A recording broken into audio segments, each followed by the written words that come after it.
SA-80 adalah senapan serbu buatan Inggris dan menjadi senjata utama Angkatan Bersenjata Inggris pada tahun 1987 untuk menggantikan senapan serbu L1A1. SA-80 sangat menarik untuk kita bahas. Prototipe pertama dibuat pada tahun 1976 dengan produksi varian A1, dimulai pada tahun 1985 dan berakhir pada tahun 1994.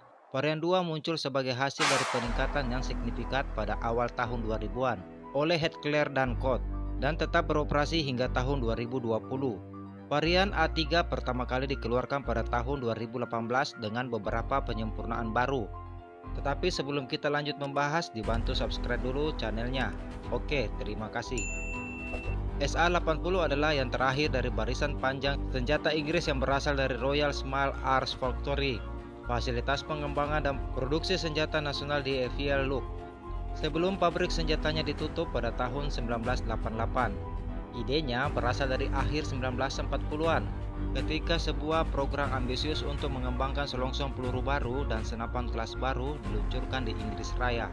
Berdasarkan pengalaman tempur yang diambil dari Perang Dunia II, dua prototipe 7 mm 0,280 ini dibuat dalam konfigurasi Bullpup yang disebut EM1 dan EM2. Yang terakhir digunakan sebagai repli otomatis Kaliber 280 number 9. Ketika NATO menstandarkan kartridge senapan 7,62 mm sebagai kaliber standar, pengembangan lebih lanjut dari senapan ini dihentikan dan Angkatan Darat Inggris mengadopsi senapan semi-otomatis L1A1 Cell Loading Level 7,62 mm versi FN Val Belgia.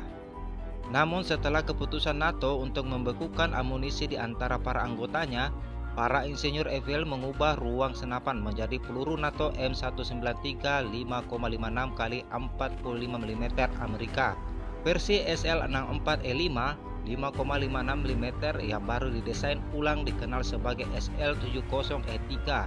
SL68 Kidal juga diubah biliknya menjadi 5,56 x 45 mm sebagai SL78.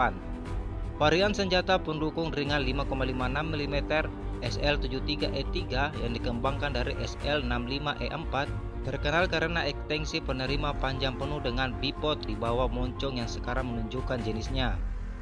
Kemudian di tahun 1980-an, pengembangan lebih lanjut dari apa yang disebut seri praproduksi (PACA) menghasilkan SL85 dan SL86.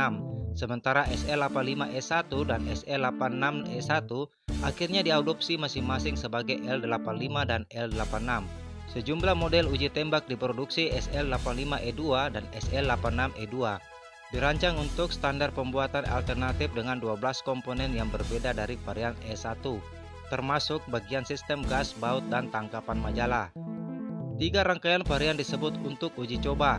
Penggunaan lingkungan varian SL85E3 dan SL86E3 dikembangkan dengan 24 bagian yang dimodifikasi, terutama pendorong pengaman plastik. E4 memiliki 21 bagian yang dimodifikasi. Tidak ada modifikasi pada pegangan pistol dan pendorong. Keselamatan aluminium tidak seperti varian E3. Pengembangan SA-80 rumit sejak awal. Salah satu komplikasinya adalah setidaknya 3 perubahan staf proyek di pabrikan senjata kecil kerajaan yang mengakibatkan pengulangan pengujian beberapa kali. Satu masalah dengan desain senjata itu sendiri adalah bahwa selongsong akan dikeluarkan pada sudut yang terus berubah saat pemanasan dan laju tembak berubah, menghasilkan lubang injeksi yang besar. Kompresi dari 4,85 mm ke 5,56 mm juga menyebabkan komplikasi karena laju tembak turun tetapi tekanan dan kurva waktu peluru berbeda. Putaran 4,85 mm didasarkan pada KC 5,56 mm untuk mengatasi kebutuhan untuk mengkonversi kaliber. Laras mudah diganti tetapi lubang gasnya jauh lebih besar. Masalah tekanan kurang berpengaruh pada LSW karena larasnya yang lebih panjang. Nah, sebenarnya kalau kita ingin mengkaji lagi lebih jauh tentang sejarah senapan serbu militer Inggris, tentu sangat panjang. Semoga dengan artikel singkat ini sahabat dapat mengetahui. Silakan tinggalkan komentar sehingga kita bisa saling berdiskusi. Dan satu lagi, tetap dukung channel ini. Oke, sampai jumpa di kesempatan berikutnya. Ciao.